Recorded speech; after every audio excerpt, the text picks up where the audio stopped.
Bhagavate Vasudevaya. Om Namo Bhagavate Vasudevaya.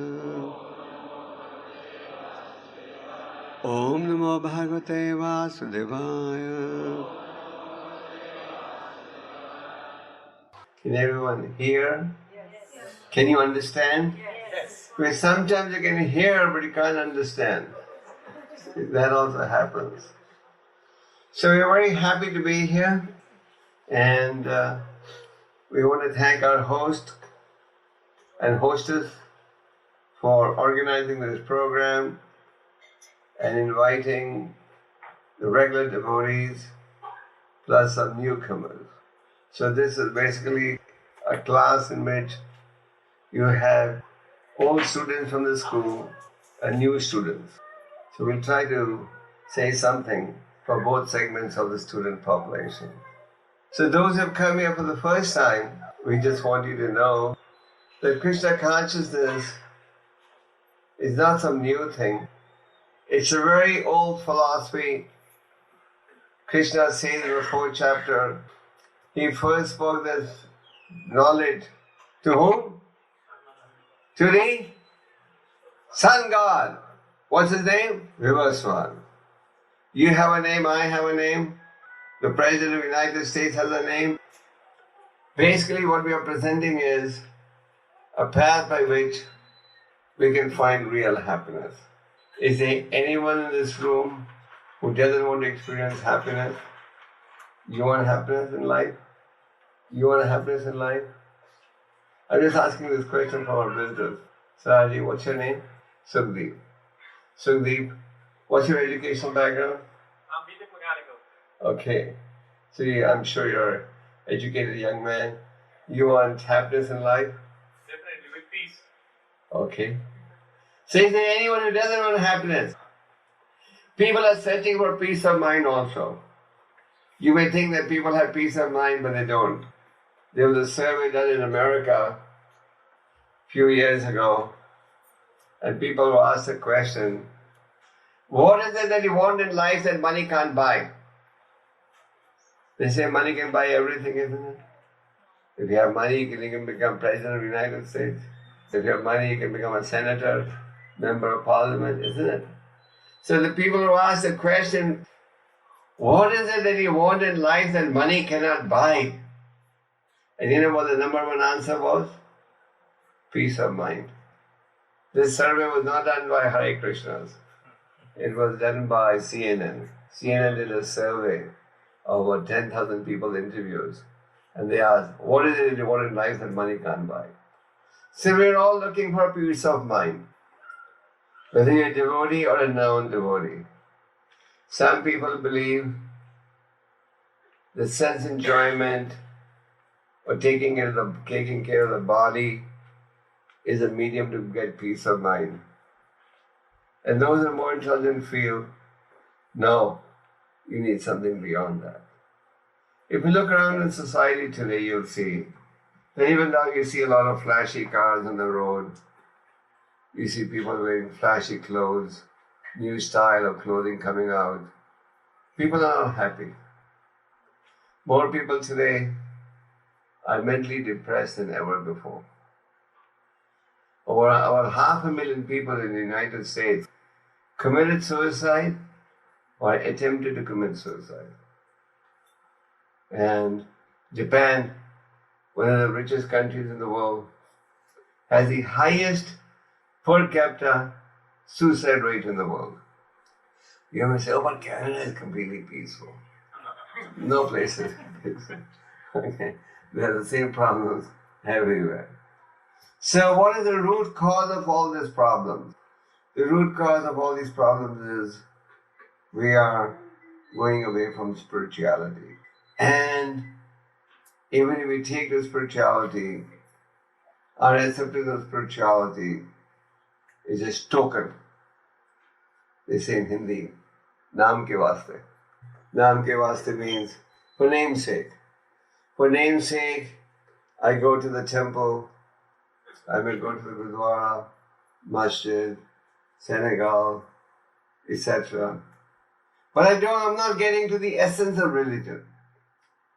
Essence of religion is what? To develop Krishna, love of God.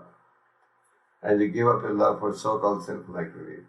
So Krishna consciousness is teaching people how to lead a human life and find true happiness and peace of mind.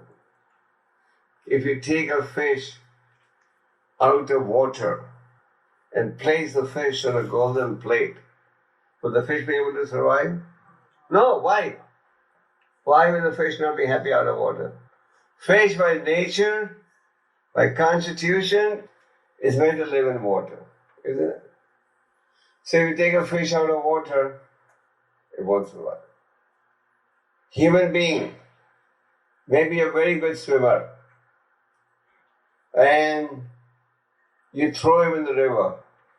Tell him, now live there swimming for 1 year. Will he survive? Why? Why won't he survive? Because he is meant to live on land. You take a bird, put it in a cage. The cage is decorated with ornaments, but you don't feed the bird any food. Will the bird survive? Why? He wants freedom. No. If you don't feed him food, can you live without food? He wants to fly high. It's his home is air, not the ground. Okay. But, let's say you let him fly, but you tell him you can't eat. Okay. Someone gives you a nice house to live. What's the most expensive area of Toronto? Mississauga? Rosedale. Someone gives you a house next to you, Rosedale. Yeah, where the temple is. Gives you nice clothing, everything, etc. But puts one restriction on you. You can't eat. You won't accept it, no? So similarly, without spirituality, human life is a failure. So what Krishna consciousness means is, it tells people, please inject spirituality in your life. That's all. It doesn't tell people to abandon their mature duties. It merely tells people to inject spirituality in their life.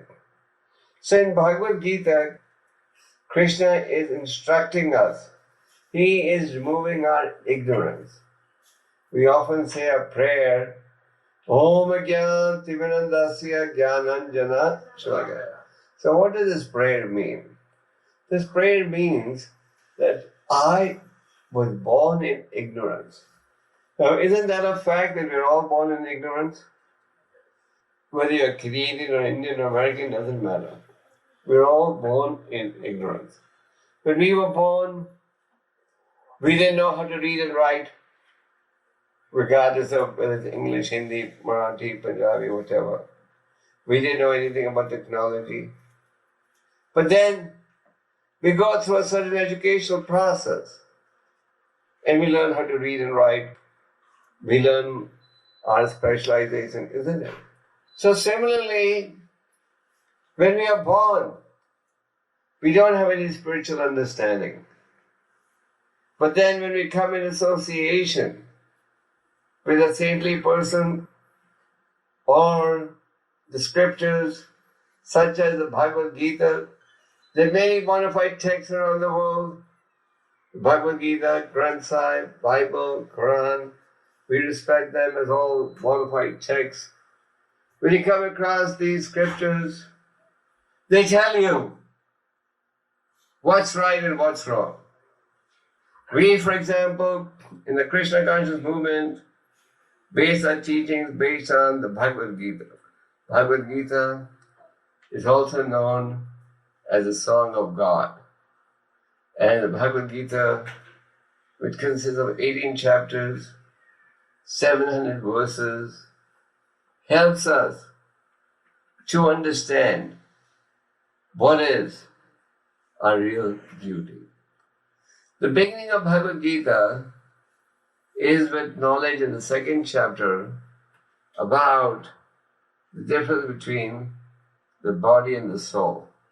When Krishna tells us that The body is perishable and the soul is eternal. This is the ABC of spiritual life. When we are born, our parents teach a child, what is your name? Isn't it? You taught that to your children when they were born young. Isn't it? You tell them, what's your address? What's your phone number? If you're going to school and you get lost, this is the number you should dial, isn't it? So we give all the basic information to our children. But we don't tell them, my son, your duty is to serve God. That we don't say. We may give a token introduction, but we don't say, what is the goal of life? Thousands of years ago, there was a great sage called Prahlad Maharaj.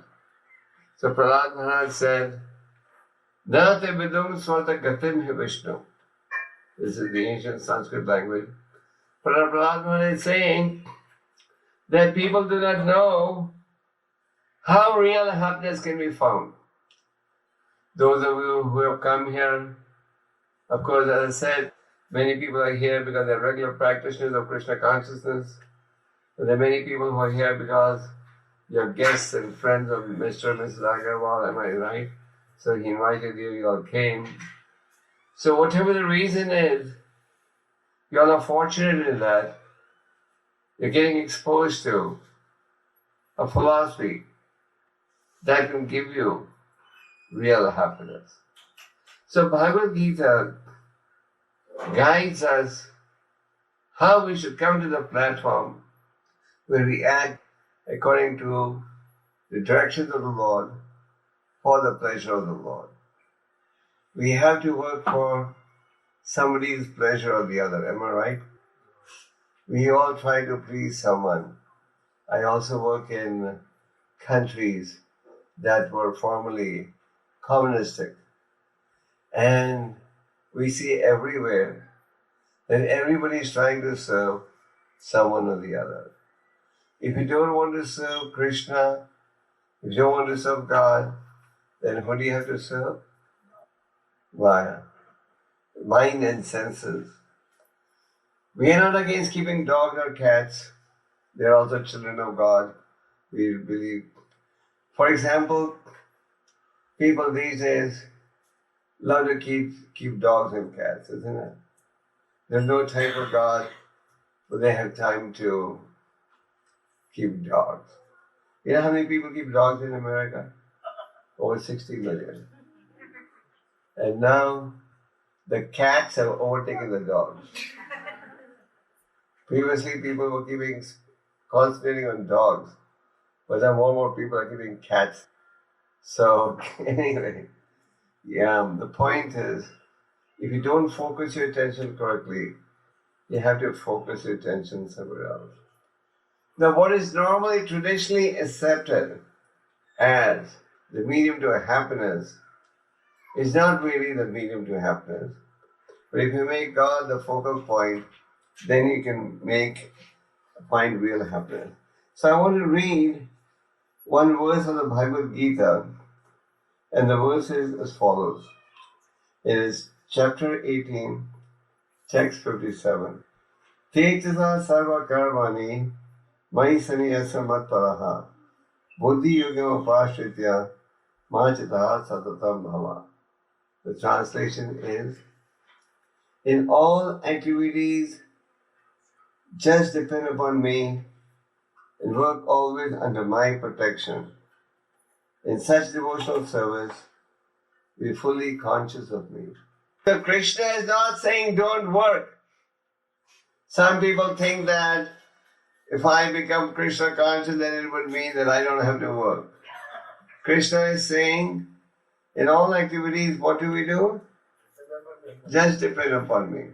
Just depend upon me.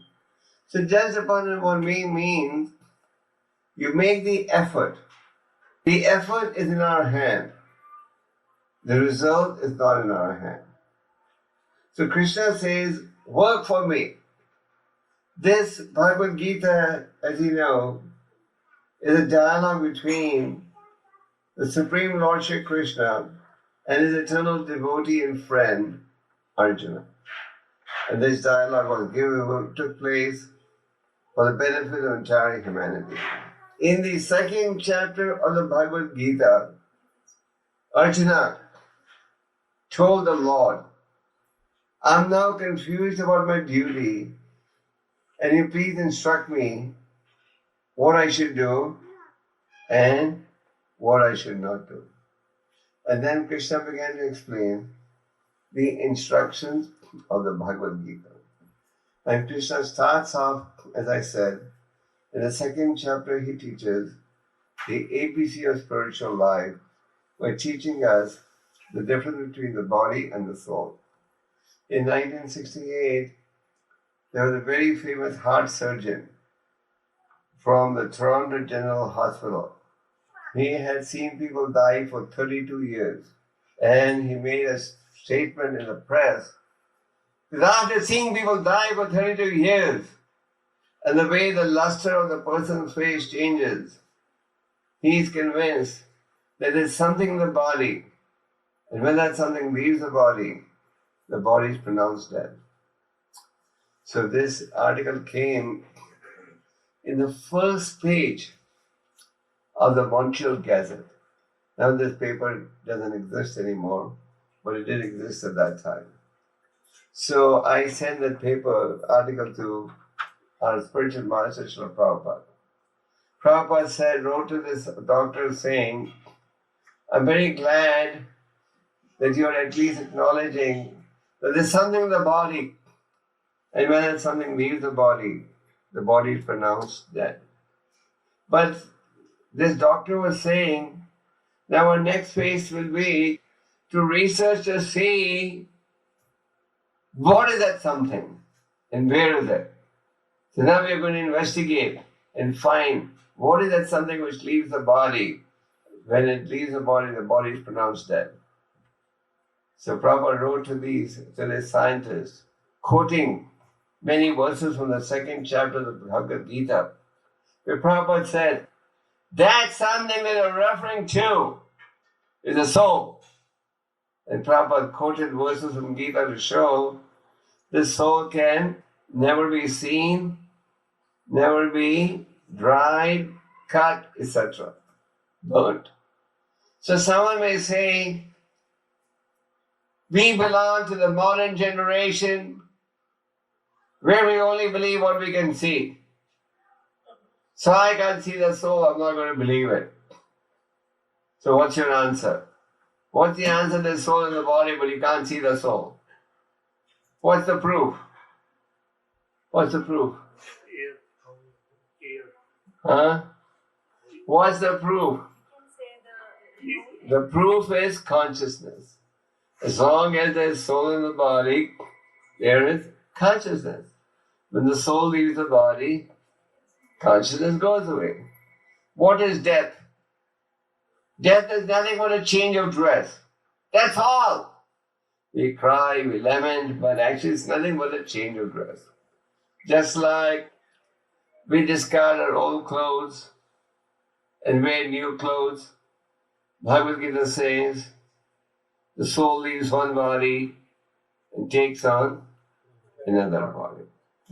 We can see even in our own life how this body is constantly changing. We had a youthful body. I see many young children here. We all had a youthful body like the young child. Gradually the body grows. The body goes through 6 stages of development. The body takes birth, it grows, then maintains itself, produces byproducts, dwindles, and finally disappears. And then what happens? The soul takes on another body. The other body can be chosen from different pieces of life. Sometimes people say, you Hare Krishnas, you Hindus believe, you people believe that Atma is eternal. But who is witnessing all our activities? Isn't it? We may do so many wrong things, but who is the witness? I may do wrong things inside a well-covered room. No light, no how. Who is witnessing? Who knows? There are many witnesses, not just Paramatma. Here is the sun god and the moon god. The sun and the moon are the two eyes of God. These days, when you fly, you check your baggage in, and you go through a metal detector, isn't it? When you check your baggage in, do you know your baggage is thoroughly screened before it gets on the plane? They don't open the bag. They just put it through a machine. Now with medical technology advancing, you can go for a CT scan. I'm sure all of you have gone for that.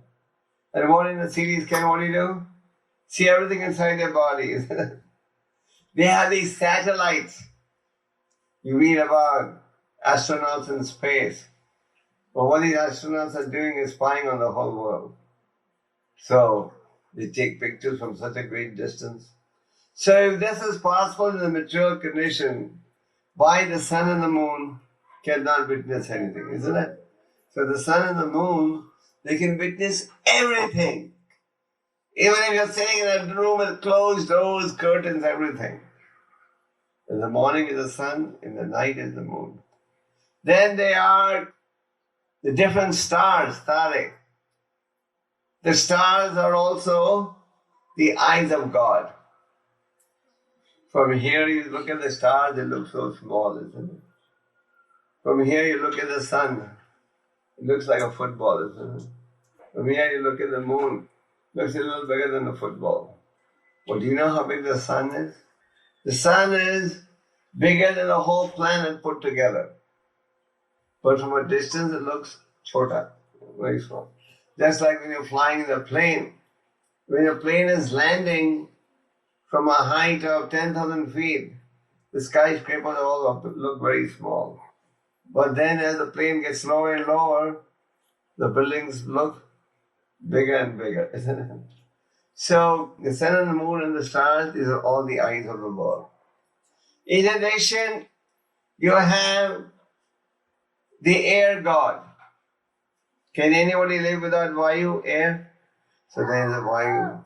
And above all this, there is the Lord in the heart as Paramatma. Lord is in everyone's heart as Paramatma. Sometimes people say, my field, I have an inner voice. There's no inner voice. The Paramatma is fulfilling many functions. One function the Paramatma fulfills is it is witnessing everything. And it is recording. Just like right now, our talk is being recorded by this video. But this video will record for a limited time, and then we have to put a new film. And even if you have data stored, the computers can also crash. But the Paramatma's memory hard drive never crashes. The Paramatma's hard drive is solid, and it doesn't get virus infection either. So Paramatma is one thing, witnessing all our activities and recording everything. Then the Paramatma is also guiding us according to our desire. Just like in the Bhagavad Gita, 14th chapter, Krishna says, Sarvacha chaham hirdi sanivishto mataha smriti jnanam apahanam cha. I am the cause of smarana. What does smarana mean? Remembrance.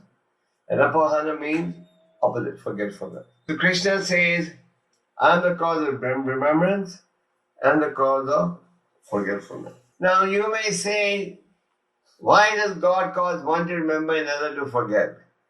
Just like here we have an assembly of devotees by and large. But there are so many other people who are probably invited and do get invited to a spiritual program. And what do they say? Sorry, no time. Sorry, I'm too busy. Next time. That is why they have no real interest in spiritual life. So, and sometimes people say, why did God create Maya? If Krishna would not have created Maya, we would all be pure devotees. So it is Krishna's fault he created Maya. So the answer is, the Maya illusory energy is there because we all had a basic desire to try and enjoy the mature world. So now you have the human facility, see if we can really enjoy it. Then Krishna doesn't interfere with our freedom. Our freedom to surrender to the Lord or not to surrender. And just like if you pass through a garden, you can smell the flower and identify the fragrance of the flower, isn't it? Similarly, the Lord, reciting the heart, can smell our desires and guide us accordingly. And the Lord guides us in proportion to our surrender. So, Paramatma guides us. He smells our desires and guides. Just like many of you here for satsang today, you didn't have to come here, but he came because he had some interest. So Paramatma guides us. Then the Paramatma is the ultimate sanctioning authority. Have you heard this statement? Man proposes, God disposes. You heard that before? Actually, man proposes, Paramatma disposes. Man may propose, I want X, Y, Z, this. Paramatma says, what's your balance? What's the balance of karma? You want a Rolls Royce car, but your karma says you have a beat up second-hand Ford. So that's what you get. Because just like you write a check, before your check gets cleared, the teller sees what's your bank balance, isn't it? So Paramatma keeps an account of our balance. Then sometimes, you see somebody may be born deformed, someone may be born with some handicaps. So people say, why did God do this to him? He was just born, he didn't even do anything wrong. Why is he getting this punishment? Don't people say that sometimes? Don't. I get asked this question all the time as I preach around the world. So they don't understand that we are all eternal. Our karma is eternal. Our bank account is eternal. It's not that we can do anything. Everything in the material world, you can even be a criminal and not get arrested. There's so many criminals in countries like India who've done so many hundreds of murders that they don't get arrested. So that is. But in the spiritual world, no one can cheat Yamraj. You heard of Yamraj? You all know him? Who is Yamraj? He is the superintendent of death. Just like you have police commissioner in Toronto. So he is the police commissioner of death. He keeps a watch at everyone's activities. And based on our activities, we get rewarded or punished. The Bhagavad Gita in the Vedas say, as you know, that his human life is very rare and it should be used for what? Auspicious activity. So Krishna here is saying, depend upon me and work under my protection. So depend upon me means what? Work for me and then you depend upon me. Just like in the previous verse, Krishna has said, though I engage in all types of activities, my devotee under my protection reaches the eternal and imperishable abode by my grace. So it is not that if you're a devotee of Krishna, you cannot do a job, you cannot do business, you cannot be a housewife, you cannot be a student. Sure you can. Krishna says, my devotees are engaged in all kinds of activities. Now this doesn't mean you do anti-social activity. Huh? You cannot do anti-social activity and say, I'm doing it for Krishna. This doesn't mean you do an irreligious activity and say, I'm doing it for Krishna. This doesn't mean you do some against the laws of the country and say, I'm doing it for Krishna. What Krishna means when he says by engaged in all kind of activities, what he means is, you may be engaged in different types of professions, etc. But your goal is what? That I must serve Krishna. And then what happens to such a devotee? You reach the eternal and imperishable abode by my grace. So this big material world that we can see is called Kunta Jagat, place of misery. Beyond this material world is what? The spiritual world. And what is the spiritual world? It never gets destroyed. Spiritual world, what is it called? Vaikuntha. Vaikuntha means where there is no anxiety. And Kuntha means where there is nothing but anxiety. So this mental world, is it full of anxiety or without anxiety? What is it? Sharmaji, what is spiritual world? Full of anxiety or without anxiety? It is full of anxiety. Doesn't matter whether you are a millionaire or a pauper. We are all going through our share of misery. Even in America, in this part of the world, what is the largest selling medicine? Sleeping pill. People can't even go to sleep. They can have 4 cars in their parking lot, billions of dollars stashed away, but to sleep they need a pill. So the point is, this is Kuntha Loka, where there's nothing but misery. So Krishna is saying, work under my protection. Krishna also tells Arjuna, declare to the world. What? What do you declare to the world? My devotee will not perish. So Krishna wants us to become his devotee. And how can you become his devotee in Kali Yuga? Very simple. Just chant the holy names of the Lord. Before I spoke, we were doing kirtan for 2 hours. That's why we did a short kirtan. Why do we do kirtan? Because that is the recommended process for self-realization. In the Granth Sahib also that is recommended. In Quran, Bible also says, thou shalt always chant the names of Lord. In the Vedas it says, Harinam, Harinam, Harinam, eva kevalam, kalo, nasteva, nasteva, nasteva, eva gatilam. So this chanting of the holy name is not some concoction. This chanting of the holy name is authentic and it is going on since times immemorial. Of course, most of the people sitting here do believe in chanting. But since there are many guests here, we want to request you all to also try this chanting process. If you don't like it, you can always give it up. But is there any harm in liking, in trying? No. Parikshit Maharaj was asked, how will people in Kali Yuga be saved? To which Śrīla Goswami replied, in Kali Yuga there's nothing but an ocean of ice. But there's one benediction in this age. What is that benediction? Living in Toronto. What's that benediction? The holy names of the Lord. So we can chant the holy names any time. We have nothing to lose. We are hankering, we are running a rat race. Everything else we will get behind. The only thing that goes with us is the holy name. So our request to those who come here the first time on the invitation of Mr. Raga, you're all your guests coming here the first time, so we're appealing to them to try this chanting process. This chanting process is nothing new. It's very ancient. It has been proven. And by chanting, you get peace of mind. It cleanses your heart of ritual misgivings and gives you real happiness. And it will give you peace of mind. And ultimately, free you from the samsara of birth and death. So try this process and depend upon Krishna. Try to please Krishna. And how do you know what is good for Krishna's please? You have Guru, Sadhu, Shastra.